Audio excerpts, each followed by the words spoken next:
أعوذ بالله من الشيطان الرجيم.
في أكتوبر سنة 2010 شاب اسمه توني وودمانسي في العشرينات من عمره اتعرض لحادث سيارة، اتنقل للمستشفى على طول وفضل هناك أسبوع وبعدين مات. وفي جنازته 2 من صحابه قابلوا والدته سالي وقالوا لها على حاجة غريبة جدا، قالوا لها إنهم كانوا متفقين مع بعض هم وابنها توني وحددوا ميعاد مع وسيط روحاني قبل وفاته بكام يوم، واتضح إن ميعاد الجلسة هو نفس يوم الجنازة. وقالوا لها خلي بالك عشان توني بيحاول يتواصل معاكي من العالم الآخر. طبعا الست فيها اللي مكفيها مش ناقصة يعني، فمردتش عليهم وما فكرتش كتير في اللي قالوه، اكيد كل الكلام ده تخاريف ومش حقيقه، هما بس زعلانين على صاحبهم. ولكن بعد الجنازه بايام هتغير رايها لما تلاقي التخاريف بقت حقيقه، وبقت ادوات المطبخ في منزلها تتحرك لوحدها، والتلفزيون وراديو العربيه يشتغلوا وبعدين يقفوا لوحدهم من غير ما حد يجي جنبهم. طبعا اترعبت وبقت خايفه جدا ومش قادره تعيش كده، فراحت للوسيط الروحاني اللي كان اصحاب ابنها حكوا لها عليه، فقال لها ان ابنها فعلا عايز يتواصل معاه، واقترح عليها انها تجرب حاجه اسمها الكتابه الروحيه التلقائيه. وفي صباح اليوم التالي جابت الام ورقه وقلم وقعدت في اوضه ضلمه وبدات تتكلم مع ابنها توني. في الاول ما حصلش حاجه، فحست ان اللي بتعمله ده ما منوش فايده وفقدت الامل. ولكن فجاه حست بحاجه مسكت ايديها وبقت تحركها على الورقه، فاترعبت وقامت ولعت النور بسرعه، ولكن ما لقتش اي حد معاها في الاوضه، فقالت انها اكيد اعصابها تعبانه من اللي هي فيه وان دي مجرد تهيؤات. ولكن لما بصت في الورقه لقيت انه مكتوب فيها كلمه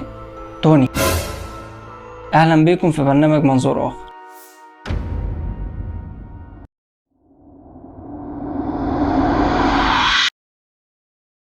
يوم 4 أكتوبر سنة 1938 كان في راجل مزارع عايش في قرية أوستي في فرنسا اسمه أندريه جيرار. صحى الصبح فطر ونزل على المزرعة بتاعته لأنه كان ناوي من الليلة اللي قبلها إن الصبح هياخد شوية أغنام من اللي في الحظيرة بتاعته وينزل يبيعها في السوق. وفعلا خد 6 من الغنم وانطلق في اتجاه السوق، ولكن يعدي الوقت وما يرجعش جيرارد البيت، فبدأ ابنه وزوجته يدوروا عليه في كل مكان ولكن ملوش اي اثر. وبعد ساعات من البحث وبعد ما يئسوا بلغوا الشرطه اللي وصلت في اليوم التالي وبداوا تحرياتهم للبحث عن المزارع المفقود. وكان اندريه جيرارد راجل غني جدا وكان بيملك قطعه ارض كبيره في القريه وكان في السبعينات من عمره. المهم بعد كده وصل محقق اسمه بول مارشال مع 2 من المخبرين المساعدين، وبمساعده رئيس القريه والشرطه المحليه وبعض المزارعين بداوا يدوروا على الراجل العجوز في المزرعه والارض بتاعته وفي الغابه اللي حواليها، ولكن برضه ملوش اي اثر. بعد كده فتشوا البركه القريبه من المزرعه بعصايه طويله، فربما يكون وقع في احد البرك بسبب انه كبير في السن وممكن يكون ما شافهاش، ولكن برضه مفيش نتيجه. وقالت زوجة احد المزارعين اللي كانوا بيشتغلوا في ارض العجوز جيرارد انها شافته ماشي ومعاه 6 اغنام ومن بعدها ما شافتهوش تاني. التحقيق استمر لمده 3 ايام ولكن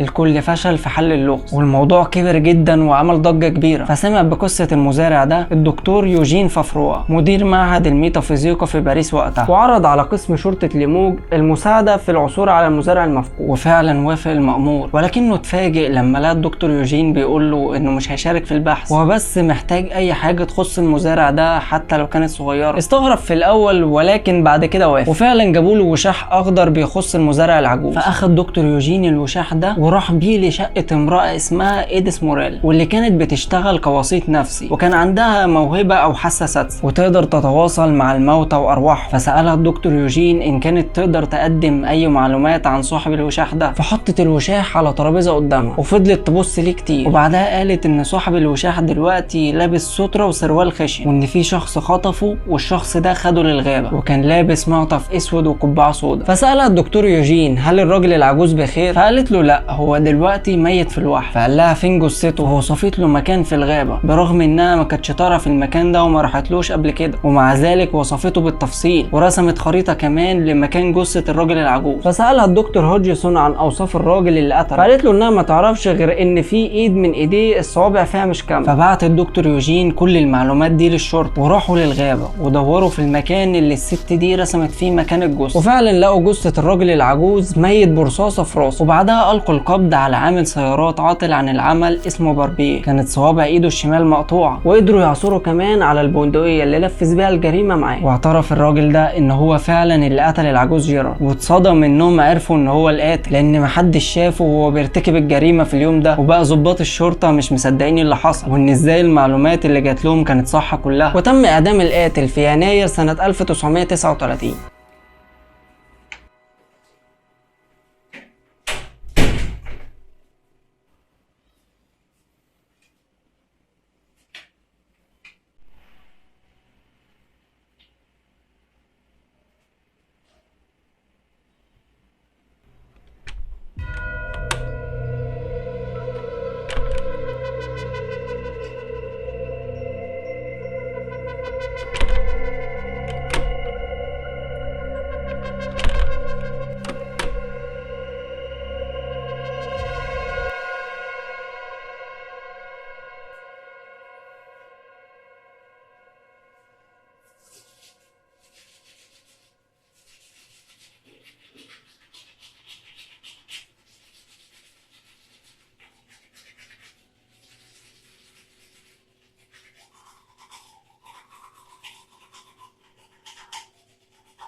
جيسي أوبراين هي طفلة عندها 4 سنين، أبوها فقد حياته خلال هجمات 11 سبتمبر، وهي كانت حزينة جدا عليه. وبعد فترة من وفاته بدأت أمها ليزا تلاحظ إن جيسي بتكلم نفسها في غرفتها، فما ادتش اهتمام للموضوع قوي. ولكن لما اتكررت الحركة دي كتير دخلت على بنتها الأوضة وسألتها أنت كنت بتتكلمي مع مين؟ فاتصدمت لما لقيت بنتها بتقول لها كنت بكلم بابا. وعشان تتأكد ليزا إن كانت بنتها جيسي بتقول الحقيقة فعلا ولا لا، بقت تختبرها في معلومات كتير هي مستحيل تكون عارفاها عن ابوها. ومن الاختبارات دي انها جابت صوره لابو جيسي مع زملائه في العمل، واللي كلهم ماتوا في نفس الحادثه برضه. والمفاجاه ان جيسي اتعرفت عليهم كلهم وقالت اسمائهم ومعلومات كتيره عنهم، برغم انها عمرها ما قابلت حد فيهم. وقالت جيسي لامها انها دايما بتشوف ابوها معاها في كل حته، خاصه لما بتكون بتلعب مع اصحابها في الحديقه. طبعا قصه غريبه جدا، بس هل ممكن يوصل الموضوع لمكالمات بين الاموات والاحياء؟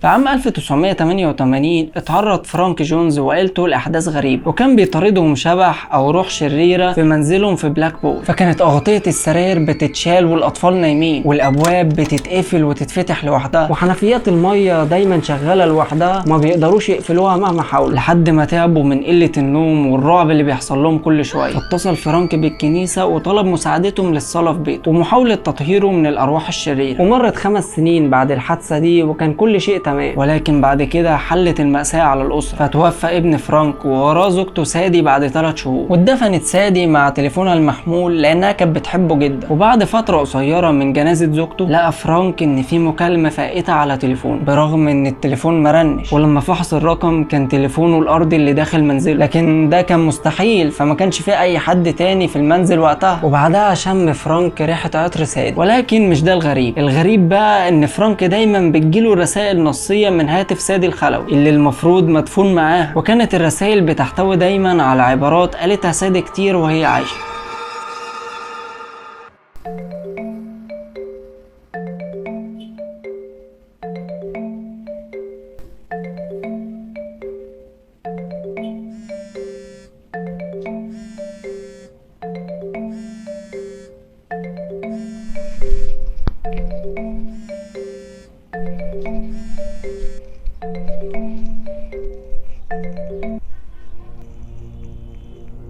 الو. الو. ايوه مين؟ احمد. ايوه مين؟ انت مش عارفني؟ لا مش عارف. محمود؟ بس ازاي؟ محمود اخويا مات من شهرين. الو. ليه يا احمد كده؟ انا كنت بحبك جدا وبقلدك في كل حاجه. انت السبب في موتي لما سبتني اغرق. صدقني يا محمود انا ما كانش في ايدي حاجه اعملها. الموج كان عالي ولو كنت نزلت البحر كنت هغرق انا كمان. خايف تموت؟ انا مش هسيبك الا لما اجيبك هنا معايا.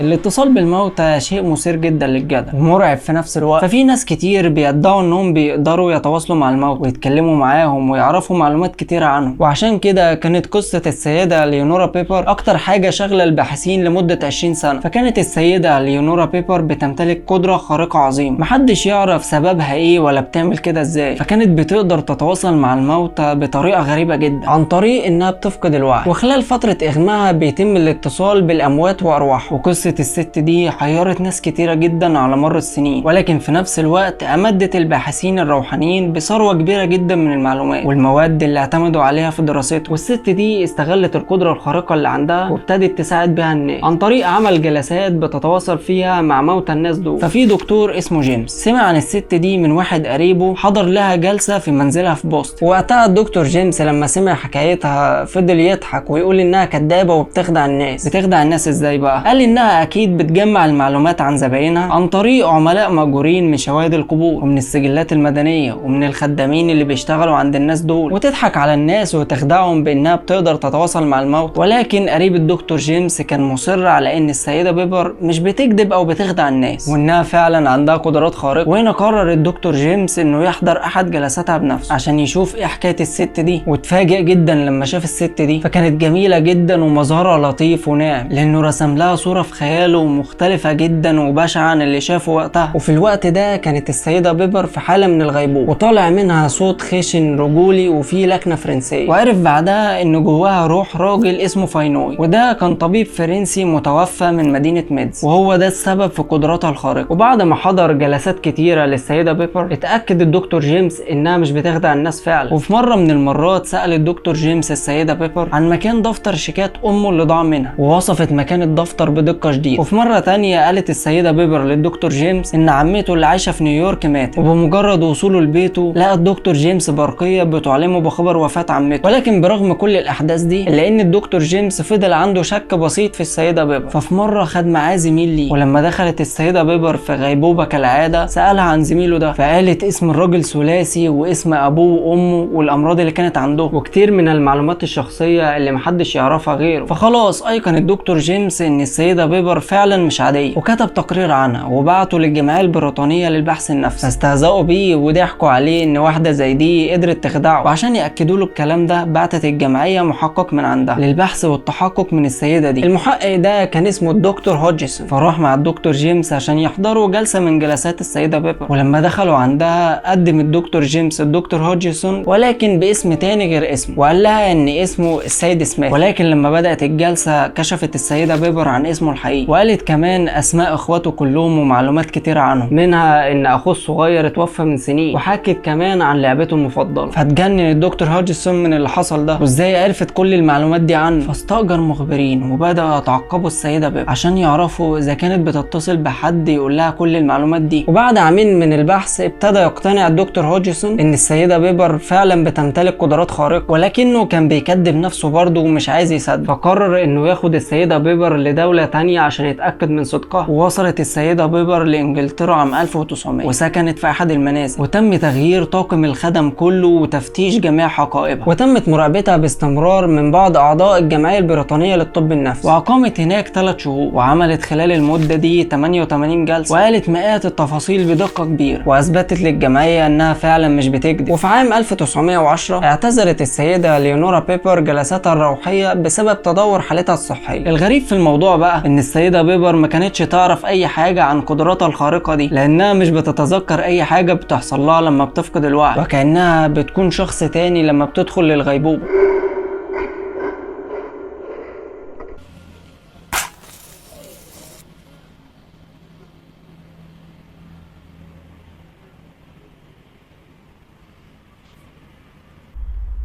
محمود اخويا، انا عارف انك موجود هنا، انا حاسس بيك قريب جدا. انا تعبت من كتر الرعب اللي انا فيه، انا ما بنامش من كتر الخوف. انا اسف على اللي عملته معاك، انا اسف اني ما قدرتش انقذك. انا معايا هنا ورقة وقلم، لو انت موجود رد عليا واكتب لي اي حاجة.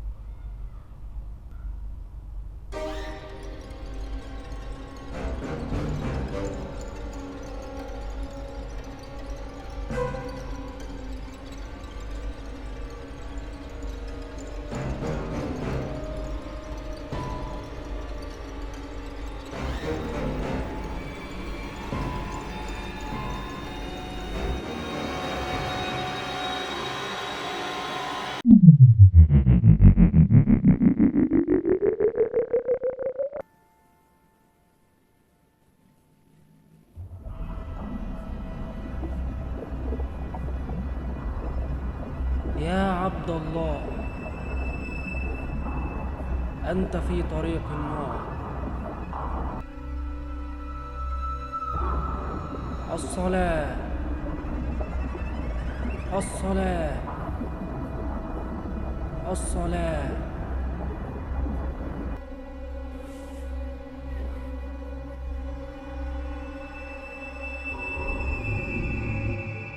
المشهد الأول بيبدأ بحادث انقلاب سيارة على أحد الطرق السريعة، وخلال دقايق وصلت عربيات الإسعاف لمكان الحادث، فلقى المسعفين شاب 30 غائب عن الوعي وبيعاني من جروح خطيرة في كل أنحاء جسمه. خدوه بسرعة على المستشفى، وهناك عرفوا من متعلقاته الشخصية إن اسمه هاري هوايت. الأطباء في المستشفى عملوا كل اللي يقدروا عليه مع هاري، ولكن حالته كانت حرجة جدا، وتم وضعه في العناية المركزة مع أمل ضئيل بنجاته. وتوقع الأطباء إنه قدامه ساعات ويموت، ولكن هاري اتمسك بالحياة. وفاجئ الأطباء لما فاق من الغيبوبة بعد بضعة أيام، وبدأ جسمه يتعافى بسرعة وقدر يستعيد قدرته على الكلام. ولكن اللي قاله بعد ما فاق خلى الأطباء يشكوا إن الحادثة ممكن تكون أثرت على دماغه، لأنه كان بيهذب كلام غريب صعب تصديقه. فقال إنه مات خلال الفترة اللي غاب فيها عن الوعي، وإن روحه طلعت من جسمه. وفجأة لقى نفسه واقف على حافة وادي واسع وعميق، وكله حمم ونيران، ومليان بأعداد كبيرة جدا من الناس من مختلف الأعمار والأجناس، وكلهم بيصرخوا وبيبكوا ويتوسلوا. وحواليهم مجموعة من الشياطين الضخام المرعبين بيعذبوهم بطرق بشعة جدا. فضل واقف في مكانه وهو مرعوب وبيتراش من الخوف، وفجأة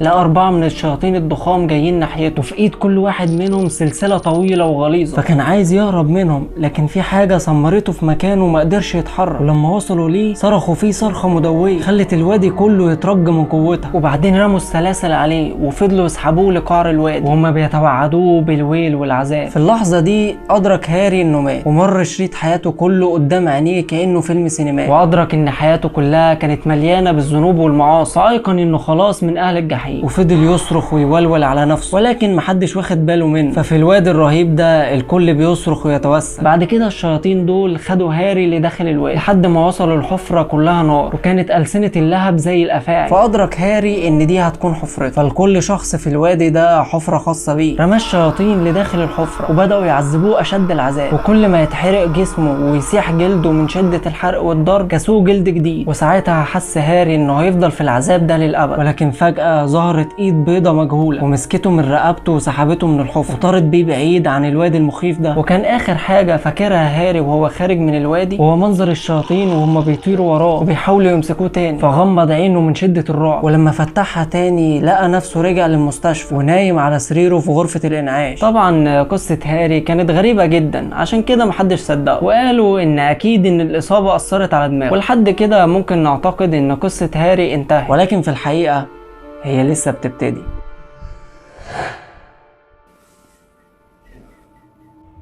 الصلاة يا عبد الله.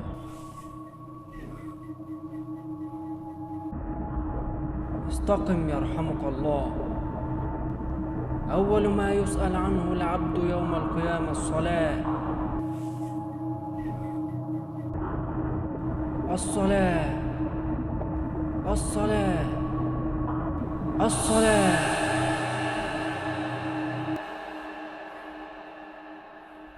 لا بقى كده في حاجة، كده في حاجة. الله أكبر الله أكبر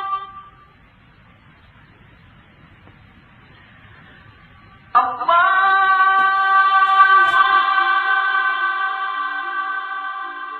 بعد فترة خرج هاري من المستشفى بعد ما حالته الصحية اتحسنت، ورجع لبيته وحاول ينسى اللي حصل له ويبدأ حياة جديدة مستقيمة وصالحة. لكن بعد حوالي أسبوع اتصل جيران هاري بالشرطة واشتكوا من صوت موسيقى عالي جدا جاي من منزله. الشرطة على طول راحوا لمنزل هاري وخبطوا عليه، فخرج لهم وهو وشه مخضوض وباين عليه الرعب. ولما سألوه عن سبب الضوضاء اللي جاية من منزله قال لهم وهو مرعوب إن الشياطين جم لمنزله عشان يرجعوه لمكانه في الجحيم، وإن الوسيلة الوحيدة لتخويفهم عشان يبعدوا هي بتشغيل الموسيقى بصوت عالي. طبعا رجال الشرطه ما صدقوش العبط ده وقالوا ان هو اكيد يا مجنون يا اما بيستهزأ بيهم، فاصروا عليه انه يوطي صوت الموسيقى عشان ما يزعجش جيرانه، وهددوه ان ده لو حصل تاني هيقبضوا عليه، فاضطر مجبر انه يوطي صوت الموسيقى. وبعدها سابوا رجال الشرطه ومشي. ولكن ما عداش كام ساعه واتصل الجيران بالشرطه واشتكوا تاني من صوت الموسيقى العالي اللي جاي من منزل هاري. ومره تانيه راح رجال الشرطه لمنزل هاري، ولكن المره دي خبطوا على الباب بعنف، ولما ما حدش رد كسروا الباب. ولما دخلوا المنزل اترعبوا من اللي شافوه، فلقوا هاري ممدد على الارض ميت محروق، وكان جسمه عباره عن كتله سودة مشوهه. واللي رعبهم اكتر اللي شافوه مكتوب على الجدار وراه، فلقوا رساله استغاثه مكتوبه بالدم بتقول انا في الجحيم رجاء ساعدوني.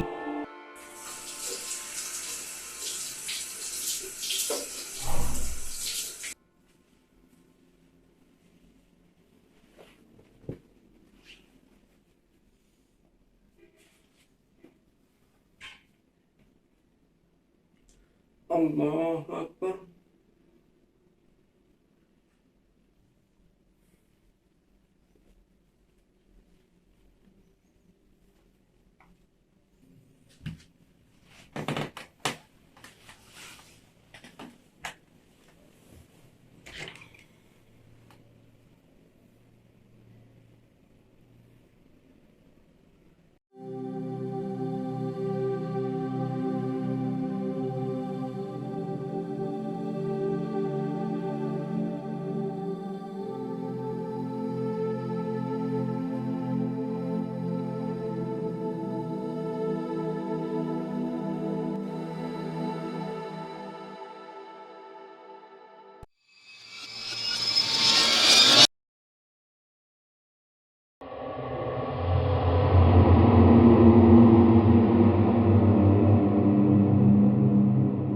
وقال حسين قمت مش شايف اي حاجه، ولقيت جسمي ملفوف حواليه قطعه من القماش. قعدت احسس لقيت قطن في كل جسمي، وقعدت احسس المكان حواليا فلقيت الميتين مرصوصين جثث في كل حته، والدنيا كانت ضلمه جدا. وفجاه لقيت في ايدي جمجمه بشريه، فصرخت باعلى صوتي لدرجه ان شعر راسي وقف. ومش شايف بقى ضلمه، مش شايف حاجه.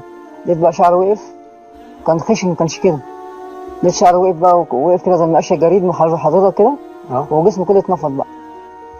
ومش عارف اطلع على اعصابي. الحكايه بتبتدي في القاهره، وتحديدا في حي منشيه نصر. شاب اسمه حسين شغال قهوجي في قهوه كبيره من قهوه القاهره، وفي يوم رجع من شغله بالليل واتعشى زي ما بيعمل كل يوم، وبعدين طلع على سريره وخد المخده في حضنه ونام. ولكن قضاء الله جاله وهو نايم ومات، او ده اللي كان بيعتقده الاطباء في مستشفى احمد ماهر اللي اهل حسين نقلوا ليها، اعتقادا منهم انه ممكن يكون مغمى عليه ولا حاجه. المهم بعد ما الاطباء اعلنوا وفاته بسبب التسمم، اللي طبعا كانت صدمه كبيره لاهله، خصوصا انه في الثلاثينات من عمره ولسه صغير، على طول تم استخراج شهاده الوفاه وتصريح الدفن، وبسرعه قامت اسرته بتغسيله وتكفينه ووضعوه في القبر بجانب جثمان والده. واستقبل الاهل العزاء وسط حاله من الحزن الشديد على العريس الشاب اللي خطفوا الموت في شبابه بعد شهرين بس من جوازه. ويعدي اليوم الاول بعد الجنازه، ويعدي اليوم الثاني، فالثالث، فالرابع. في اليوم الخامس بقى اتفاجئت ام حسين بخبر غريب جاي لها من مستشفى احمد ماهر بيقول لها ابنك عندنا تعالي شوفيه، فاستغربت ازاي ده حصل، طلعوا جثته يعني من القبر، يمكن في شبهه جنائيه انه ممكن يكون اتقتل، فالطبيب الشرعي محتاج مثلا يفحص الجثه. وفضلت تفكر كده طول الطريق، بس خلاص وصلت للمستشفى وهتعرف دلوقتي ليه طلعوا جثه ابنها من القبر. وهنا كانت الصدمه، حسين واقف قدامها وعايش وبيتنفس، امال مين اللي احنا دفناه ده؟ وفجاه وقعت على الارض، يجيبوها يمين يجيبوها شمال مفيش نفس، الست راحت فيها. وملحقش حسين انه يفوق من صدمه موت امه، فتفاجئ ان مراته رافضه تعترف بعودته من الموت، وقالت ان اللي قدامها ده مش بشر، ده عفريت حسين، وكانها ما صدقت انه مات. شكلها هي اللي حطت له السم في الاكل اصلا وكانت عايزه تخلص منه. طب هو ايه اللي حصل لحسين؟ مش المفروض انه مات؟ ازاي ده حصل؟ وازاي اصلا قدر يطلع من القبر؟ طب تعالوا نحكي الحكايه من منظور اخر. في يوم عادي في مستشفى احمد ماهر بالقاهره، اتفاجئ الدكتور شوقي السعيد بدخول حاله عليه لشاب اسمه حسين، وواضح جدا انها حاله اغماء عاديه. فعلى طول بمساعده الممرضين عملوا اللازم مع حسين، ولكن يكتشف الدكتور شوقي السعيد ان مفيش نبض خالص. فرحنا عند دخلنا على المعامل المركزة عشان نشوف القلب والنبض كده، ما لقاش حاجة، ولا نبض ولا قلب في المخ ولا في الصدر. سبحان الله. فقالك ده متوفى من امبارح بالليل، متوفى من عدد الاكل اللي كان كان مسمم او متلوث. فتم اعلان وفاة الحالة وبلغوا الاهل عشان تبدأ مراسم الدفن في خطوات روتينية عادية بتحصل كتير. ولكن لما يبقى حظك مهبب بطين بتحصل حاجة احتمال حدوثها هو 1 على المليون، والحاجة دي هي ان حسين ما ماتش، هو بس كان في غيبوبة وتم تشخيصه غلط. والمشكلة دلوقتي انه في طريقه لعالم الاموات وقبر مظلم وهو لسه عايش وبيتنفس. بعد 3 أيام من دخول حسين للقبر فاق من الغيبوبة اللي كان فيها عشان يلاقي نفسه في مكان شديد الظلمة. ايه ده؟ انا فين؟ انا فين؟ ايه ده؟ يا ناس انا هنا. ايه ده؟ ايه القطن ده؟ انا مت. انا فين؟ خرجوني من هنا، خرجوني من هنا، حد يساعدني، حد يسمعني، انا هنا. يا رب يا رب يا رب. خرجوني من هنا، خرجوني من هنا. وفضل حسين يصرخ وينادي على الناس كده لمدة يومين كاملين بدون اي نتيجة. وكان اللي مصبره وفي نفس الوقت مجننه انه كان شايف الناس اللي ماشية بره من خلال ثقب صغير في جدار القبر. ولما حسين لقى ان مفيش اي استجابة من اي حد من بره بدأ يحاول يخرج من القبر وصعد السلالم المؤدية لباب المدافع. وفي اليوم الخامس سمع صراخه التراب بتاع المدافع، فقرر يفتح باب القبر الحديدي عشان يشوف ايه مصدر الصراخ ده. ولما نزل ودخل القبر طب وقع على طول ومات بأزمة قلبية لانه ما قدرش يستحمل الصدمة من اللي شاف. فكان حسين قاعد على سلم القبر وعلامات الفزع على وشه وشعره كله ابيض.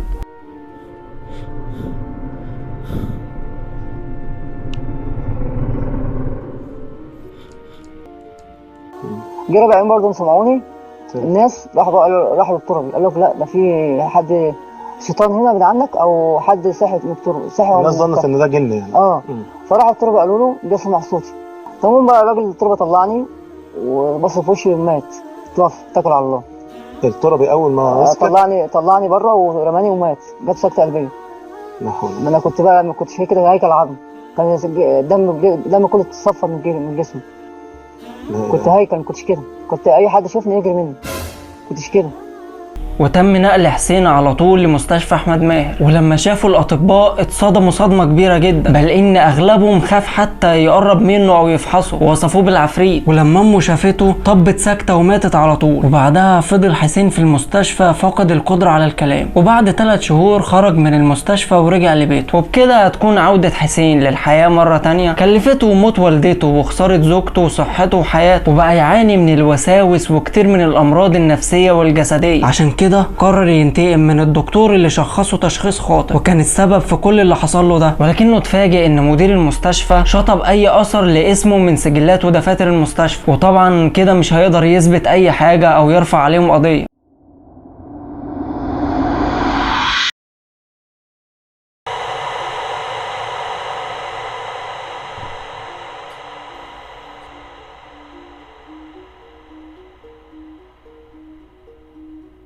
اهم حاجة اوعى تخاف لو لقيت نفسك مشلول ومش قادر تتحرك، وحاول ما تشتتش جهدك العضلي بانك تقاوم عشان تفلت منه، وبكل هدوء حاول تحرك اطرافك وصوابع ايدك، هتلاقي ايدك اتحررت وغالبا انت كده نجيت منه وجسمك كله بيتحرك. بعدها حاول تفتح عينيك، لو لقيت خيال او حاجة قدامك او بيخنقك هاجمه بكل قوتك.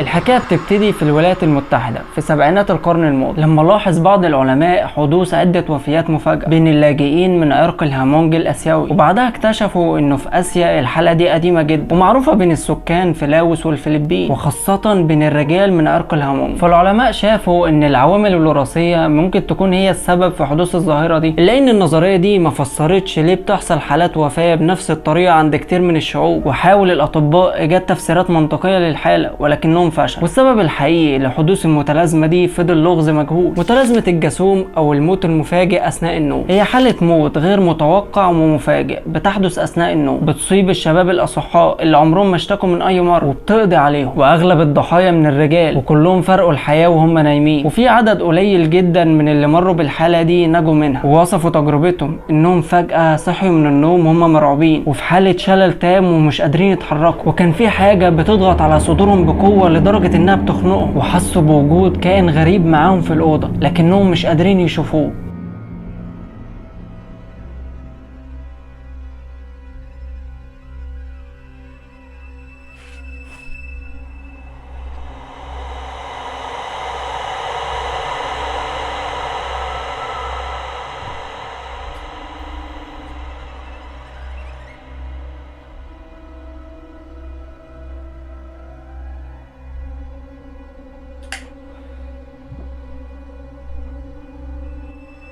والظاهرة أو المخلوق ده منتشر من العصور والأزمنة القديمة وموجود في معتقدات كتير وليه أسماء وهيئة مختلفة في كل ثقافة. ففي المعتقدات القديمة اللي بيؤمن بيها شعب الهامونج إن في مخلوق اسمه باتي باي على شكل جنية أو ساحرة عجوز بتجسم على صدور ضحاياه وتخليهم يشوفوا كوابيس مرعبة لحد ما تقتلهم. وبما إن أغلب ضحاياه من الرجال فكتير من رجال الهامونج بيلبسوا ملابس نسائية قبل النوم عشان يخفوا نفسهم عن عيون العجوز الشريرة. وفي الفولكلور الإسكندنافي الكائن ده اسمه ماير وهو من المخلوقات الخارقة للطبيعة وشكله شبيه بالسلعوه، وفي اللي قالوا انها امرأة ملعونة بيتنقل جسمها اثناء النوم في ظروف غامضة من غير ما تحس، فتزور الكرويين وتجسم على صدورهم اثناء النوم فيشوفوا كوابيس مرعبة. اما في فيجي فبتسمى الظاهرة دي كانتيفور ومعناه ان يؤكل الشخص من قبل الشيطان اللي بيكون في الغالب احد الاقارب الموت واللي بيعود لاتمام بعض الاعمال الغير منتهية او لايصال معلومات مهمة للاحياء. وعلى عكس العادة الضحايا المرة دي ما بيحاولوش يتخلصوا من الكائن ده، فبيقول بعض الاشخاص اللي بيكونوا موجودين جنب الضحايا انهم بيقعدوا يقولوا كانيا كانيا كيلي كيلي في محاولة منهم لاطالة مدة الالتباس واستغلالها في التحدث مع قريب الميت او الروح والبحث عن اجابات عن سبب عودته. في تركيا بقى بتسمى الظاهرة كربسان وهو شبيه بقصص الزيارة الشيطانية اثناء النوم، فبيجي كائن خارق للطبيعة غالبا بيكون من الجن لغرفة الضحية ويثبته في مكانه بقوة ويمنعه من القيام باي حركة وبعدين يبدأ يخنقه. وعشان يتخلص من المخلوق الشيطاني ده لازم يقرأ سورة الفلق والناس. وفي بعض القصص الفرعية بيكون للجن قبعة عريض، وإذا كان الضحية شجاع بما فيه الكفاية وقدر يستولى عليها فالجن ده هيبقى عبد ليه للأبد. وفي الثقافة الصينية الظاهرة منتشرة جدا وبتعرف باسم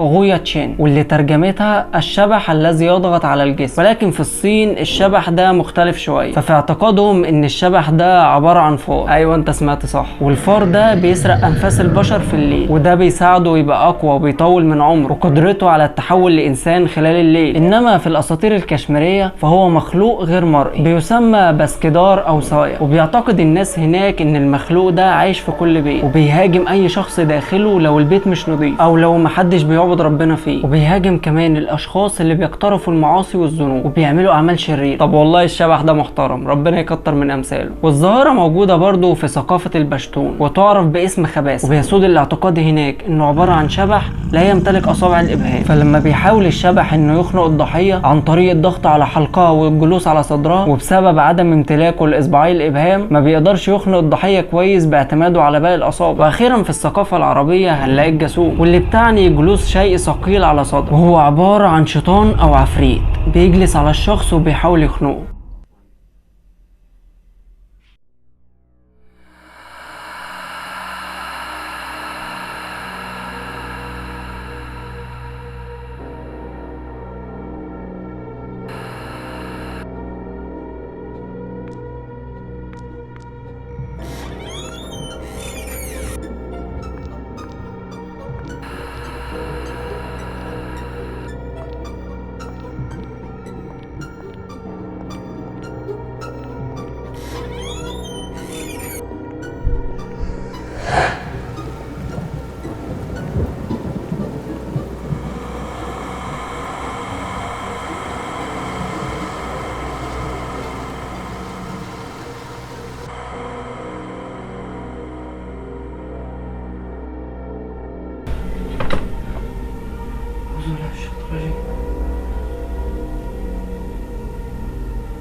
في أحد الأمسيات الشتوية سنة 1999 شاب اسمه جيمي كان قاعد حوالين المدفأة مع أبوه وأمه، وكانوا بيتكلموا مع بعض وبيحكوا قصص مرعبة ومستمتعين بدفء النار في الجو البارد ده. وفجأة سمعوا تخبيط جامد على الباب، استغربوا جدا لأن مين هيخرج في الجو التلج ده، وكان التخبيط عبارة عن 3 خبطات ورا بعض. فقامت الأم واتجهت للنافذة عشان تشوف مين اللي بيخبط، ولكن ما لقيتش اي حد. وبصت حوالين المنزل فما لقيتش اي اثار اقدام على التلج، وكأن اللي كان بيخبط اختفى في الهواء. رجعت الام ومعالم وشها متغيره وباين عليها الرعب والقلق، فسألها الاب مين اللي كان بيخبط على الباب، فقالت له انها ما لقيتش اي حد ولا حتى في اي اثار اقدام على التلج. فحاول جيمي انه يهديها شويه وقال لها يمكن الباب اتهز بسبب العاصفه التلجيه. فسكتت شويه كده وبعدين قالت ده نذير الموت، بيعلمنا اننا هنفقد حد عزيز علينا قريب جدا. فضحك الاب وقال لجيمي امك مهووسه بالخرافات والاساطير ومش هتقتنع ابدا، فما تحاولش معاها. ولكن بعد انقضاء الليله دي وفي صباح اليوم التالي صحيوا على خبر وفاه تشارلي عم جيمي.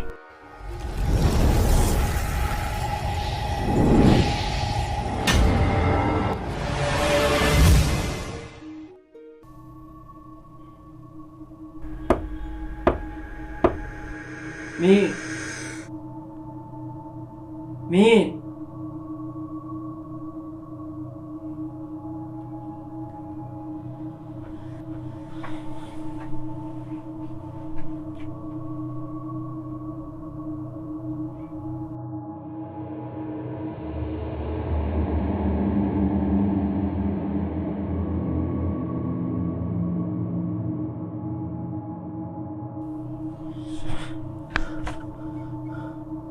أعوذ بالله من الشيطان الرجيم. أعوذ بالله من الشيطان الرجيم.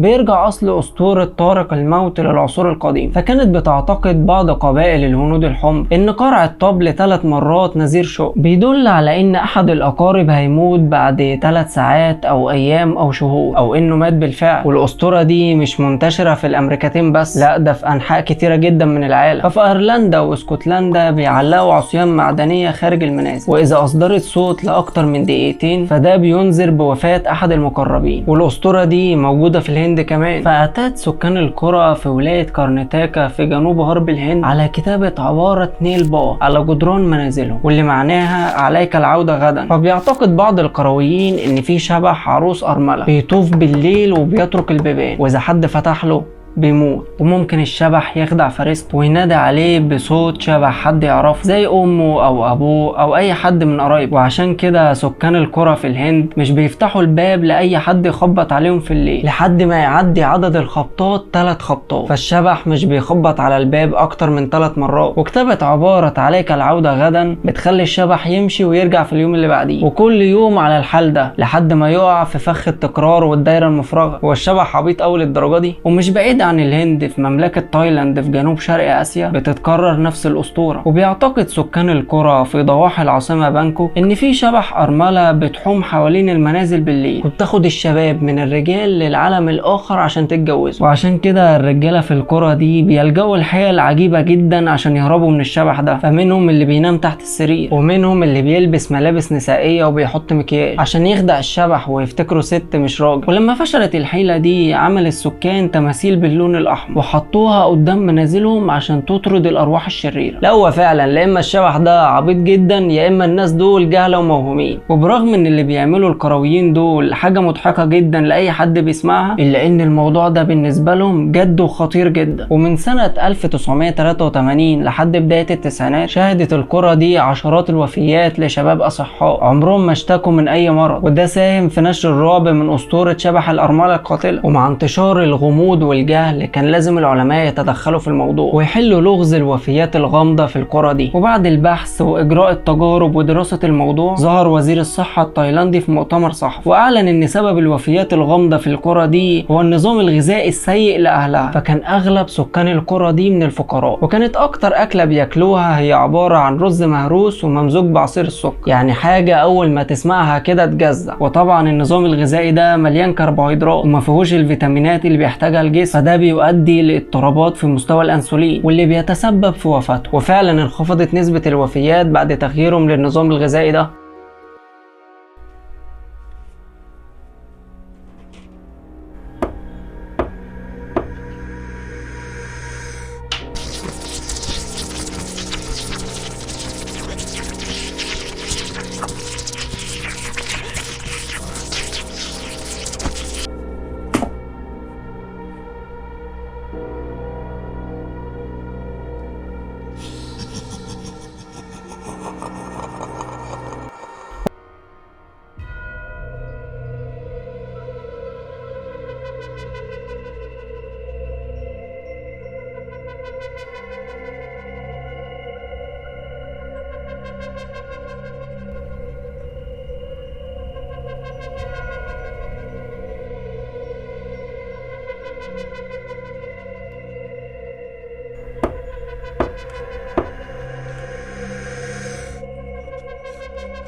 يا رب يا رب انا تعبت وخايف قوي. يا رب انا خايف قوي. اللهم اني اعوذ بك من ميتة السوء. اللهم ارزقني حسن الخاتمة. اللهم لا تمتني الا وانت راض عني.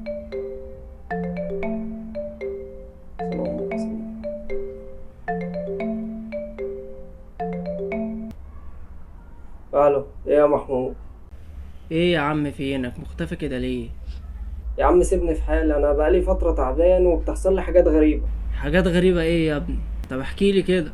لا مش هينفع في التليفون، لما نتقابل. يا عم نتقابل ايه بس؟ انا بقالي 3 ايام بعدي عليك واخبط ومحدش بيرد عليا. والله ما ثواني كده، انت كنت بتخبط ازاي؟ ايه بخبط ازاي دي؟ زي الناس ما بتخبط. لا استنى كده، انت كنت بتخبط 3 خبطات؟ ايوه يا عم عادي.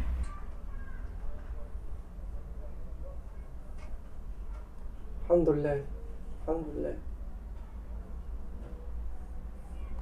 بقول لك ايه يا محمود، مش عايز اعرفك تاني. انا النهارده موجود في تابوت مدفون تحت الارض على عمق 3 متر تقريبا. والتحدي المرة دي ان انا افضل موجود هنا لمدة 24 ساعة، يوم كامل من غير اكل وشرب. ابشع مصير ممكن يتعرض له الانسان هو انه يدفن وهو حي، مع ان دي حاجة غريبة ونادرة الحدوث، لكنها بتحصل ساعات بسبب الكوارث الطبيعية زي الفيضانات والعواصف اللي بتهدم البيوت فوق ساكنيها، والحروب والمجاعات والامراض اللي بتتسبب في زيادة الوفيات وزيادة المقابر الجماعية. ولكن النهاردة هنحكي قصص لناس اتدفنوا وهم احياء، بس الفرق ان اللي دفنهم هم بشر زيهم.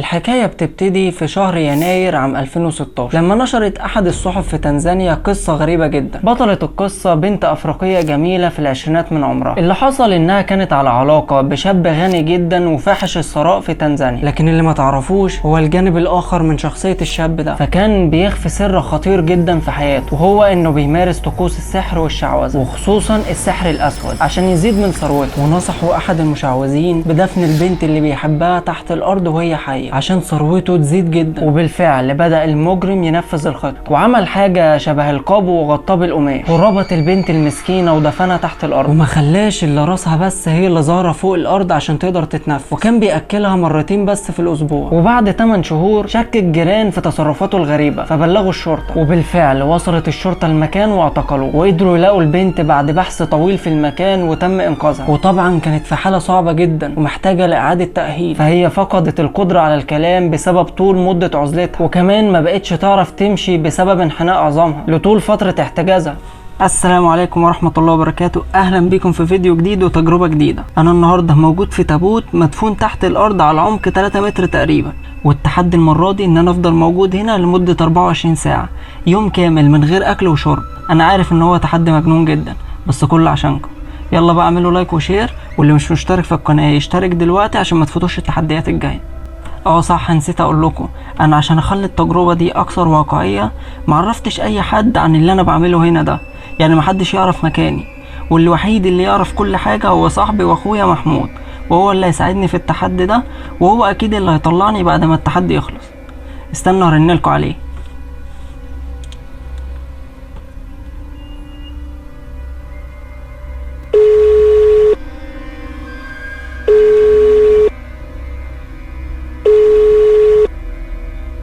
يا حودة، كله تمام كده ولا ايه؟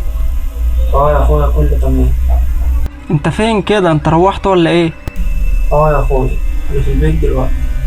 طب بقولك، ما تنساش بالله عليك بعد ما تعدي ال 24 ساعة بالثانية، يعني هو الساعة دلوقتي 8 بالليل اهو، بكرة ان شاء الله الساعة 8 بالليل تخرجني من هنا. ها؟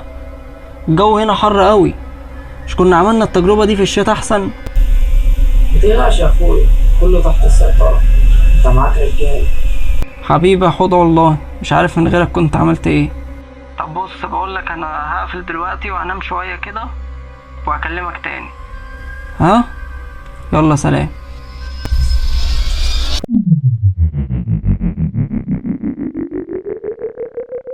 وفي قصة شبيهة بالقصة دي حصلت لبنت فرنسية اسمها مينا الهواري، عندها 25 سنة. كانت عايشة حياة منعزلة جدا، وكانت بتقضي وقتها كله على مواقع التواصل الاجتماعي. ومن خلال الفيسبوك اتعرفت على شاب مغربي اسمه صالح، وحبته بعد وقت قصير جدا. وفي يوم قررت تسافر له المغرب وتشوفه وتقضي معاه كام يوم. ولما وصلت استقبلها صالح في المطار، وراحوا على طول لبيته عشان يقضوا الليلة هناك. وكان من قبلها محضر العشاء والمشروبات للاحتفال بمناسبة تعارف، ولكن حصل اللي ما كانش صالح عمره يتوقعه. ففي بداية الحفلة وقعت مينا على الأرض فجأة مغمى عليها، لأنها كان عندها مرض السكر، وبسبب الاحتفال يعني أسرفت في الأكل والشرب، فحصلت لها غيبوبة بسبب ارتفاع السكر. وحاول صالح إنه يساعدها أو يفوقها، ولكن مفيش نتيجة، واعتقد إنها ماتت، فخاف وترعب وفضل يفكر هيعمل إيه في المصيبة دي. وبعد تفكير طويل جات له فكرة مجنونة جدا، ولكن مفيش حاجة قدامه غيرها، فقرر إنه يدفنها في الفناء الخلفي لمنزله، لأنه خاف إنه يتهم بقتلها. فحفر حفرة كبيرة في الأرض، وبعدين رماها فيها وردم عليها بالتراب، وهرب بسرعة من المكان. وبعد أيام قلقت أسرة مينا عليها لما حاولوا يتواصلوا معاها، ولكن مفيش أي نتيجة. فبلغوا الشرطة الفرنسية اللي تواصلت بسرعة مع الشرطة المغربية. وبعد التحقيقات تم تفتيش منزل صالح، وعثروا على الحفرة وهدوم مينا، ولقوها في الحفرة في حالة صعبة جدا، ولكن لسه عايشة، وتم نقلها للمستشفى على طول. أما الشاب المغربي صالح فتم القبض عليه، واتحكم عليه بالسجن بتهمة محاولة القتل. أنا مش قادر أصدق الصراحة الغباء اللي عمله ده، ضيع نفسه ومستقبله عشان ايه؟ وهي هيبقى عندها تروما وهتنعزل اكتر ما كانت منعزلة.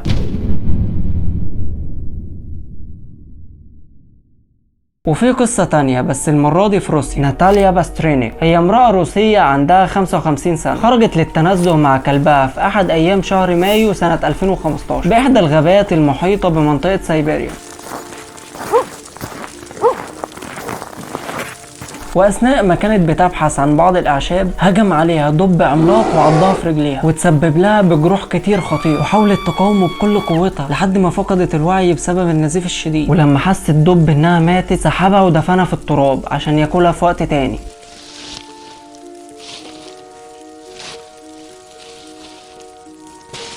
وبعد كام ساعة كان أحد صيادين الدببة بيتمشى في الغابة ولقاها مدفونة بين الأعشاب، فتنبه إن الدب ممكن يكون لسه قريب.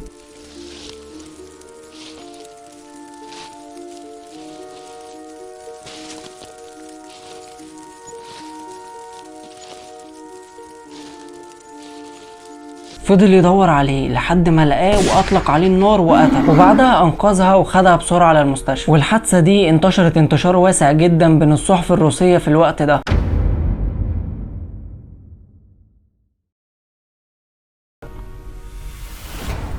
دلوقتي يا جماعه انا صحيت من النوم، عدى تقريبا 7 ساعات، مش عارف انا نمت ازاي كده، يعني المكان مش مريح خالص وبتنفس بالعافيه. ودلوقتي وصلنا لنص التحدي، الساعة دلوقتي 8 الصبح. طبعا ابتديت اجوع جدا، مش عطشان قوي بس جعان جدا بصراحة يعني. ربنا يعدي على خير بقى ونخلص التحدي ده.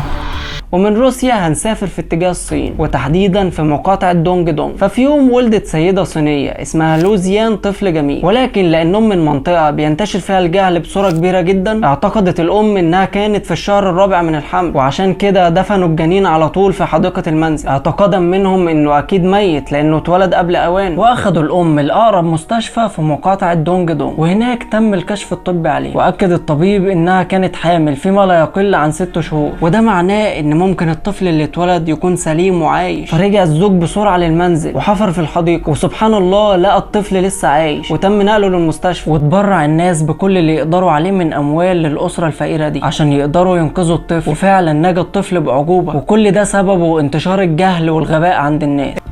الساعة دلوقتي 4 العصر، يعني عدى تقريبا 20 ساعة بالظبط، وللأسف حصلت معايا مشكلة مكنتش عامل حسابها خالص. الموبايل قرب يفصل شحن، مش باقي غير 3% بس، وانا بصراحة تعبت خالص وجبت اخري، فانا هكلم محمود بقى ويطلعني دلوقتي وخلاص.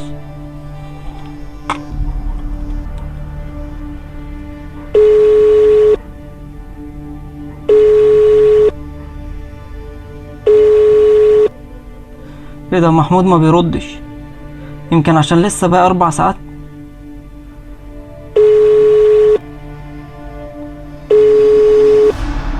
انا ابتديت اقلق الصراحه، ده محدش يعرف ان هنا غيره، ده لو حصلت له حاجه انا كده بالسلامه. طب يا رب الحق اكلم امي بقى اقول لها ان هنا. ايه ده محمود بيرن اهو، ثواني. ايه يا ابني انت رحت فين؟ انا موجود اهو. رنيت عليك ما ردتش ليه؟ انت مشغول بحالك. مالك يا محمود في ايه؟ مفيش، انا كويس، كويس جدا كمان. طب بقول لك ايه، تعالى طلعني من هنا دلوقتي، انا خلاص جبت اخري، وكمان التليفون قرب يفصل، مش باقي غير 2% بس. انسى، ده انا مستني اليوم ده من زمان، اليوم اللي اخلص فيه منك. انت بتقول ايه يا ابني؟ مش وقت هزار دلوقتي.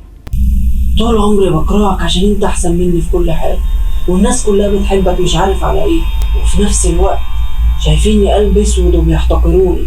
حتى انت بشوف في عينك نظرة احتقار وتعالي عليا، عايزني لما تجيلي الفرصة عشان اخلص من كل ده افوتها. محمود انا اسف والله، انا اسف والله على اي حاجة عملتها معاك، بس بالله عليك ما تسيبنيش هنا، مش عايز اموت هنا بالله عليك.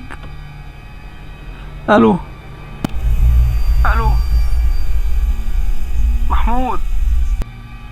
محمود. سلام يا اخويا. اخويا.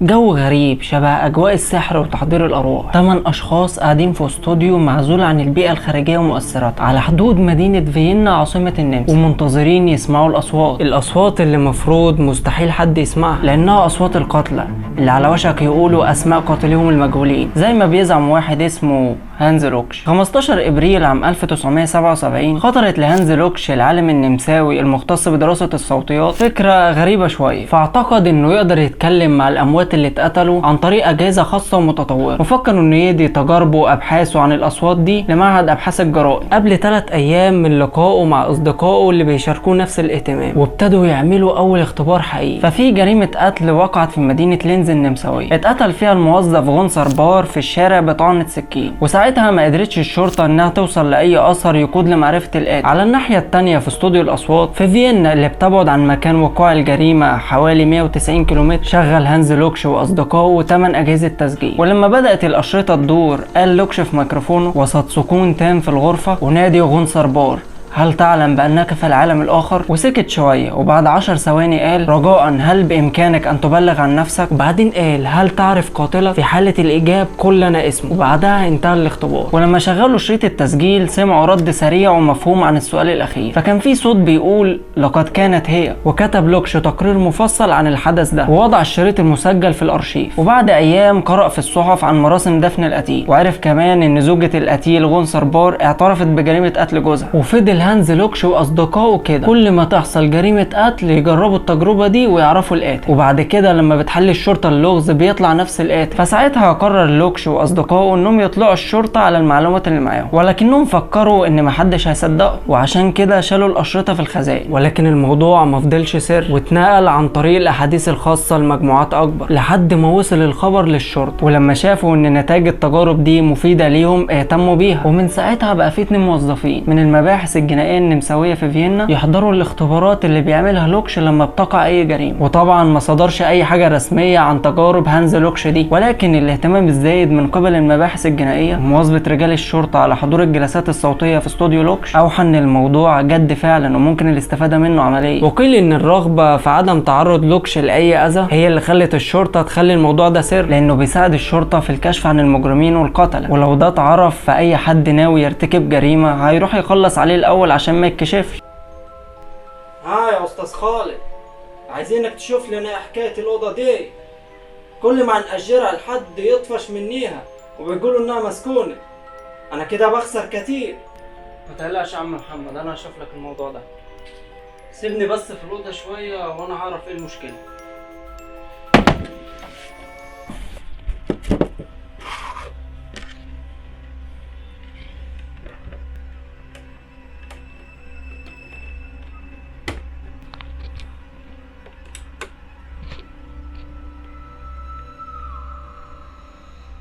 أنادي الروح الكامنة في هذه الغرفة، من فضلك عرف عن نفسك.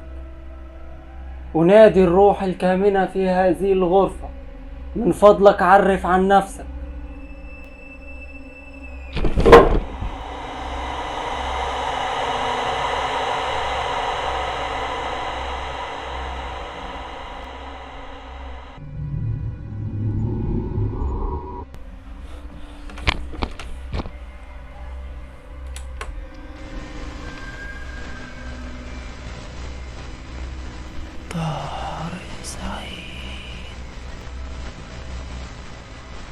طارق سعيد؟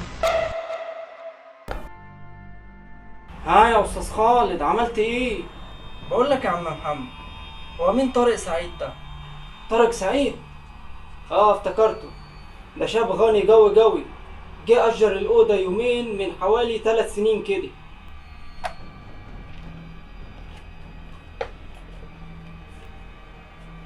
ما شاء الله، انت لسه فاكره بعد كل الوقت ده؟ امال ايه يا باشا، هو ده يتنسي؟ صح، هو ايه حكايته بقى؟ لقوه مقتول على الارض جنبك هنا كده اهو بالظبط، والبوليس ما عرفش مين اللي قتله لحد دلوقتي. بس عم بتسأل عنه ليه؟ اقول لك بعدين. أنادي الروح الكامنة في هذه الغرفة. طارق، طارق، أنا عرفت حكايتك وعارف إن اللي قتلك مخدش جزاؤه لحد دلوقتي.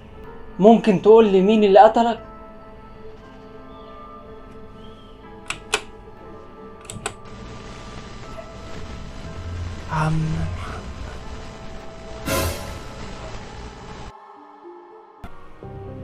عم محمد، فاكر طارق سعيد اللي سألتك عنه؟